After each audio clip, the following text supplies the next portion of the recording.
جو دو خطبوں میں درمیان وقت آتا ہے نا، تو وہ بڑا کمال کا وقت ہوتا ہے. اب اس میں ہاتھ اٹھا کر یا زبان سے دعا نہیں مانگنی ہوتی، خاص دعا ہے ذہن میں پہلے سے تیار کہ یار یہ وقت آ رہا ہے، میں نے اسی وقت میں یہ دعا مانگ لینی ہے. خاص قبولیت کا گھڑی ہے.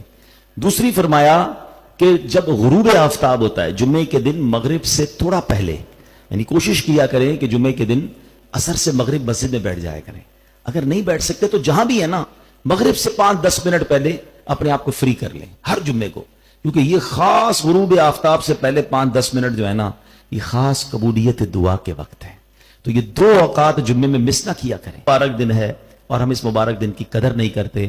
آج نیت کریں سارے اسلامی بھائی کہ انشاءاللہ جمعے کو خاص کثرت سے درود پاک پڑھیں گے انشاءاللہ. اچھا، جن کے والدین چلے گئے ہیں، والدین کی قبر پر جائیں جمعے کو، اور وہاں جا کر بچہ اگر اپنے ماں باپ کی قبر پر جا کر جمعہ کے دن سورہ یاسین پڑھتا ہے، اللہ پاک پڑھنے والے کی بھی مغفرت فرما دیتا ہے.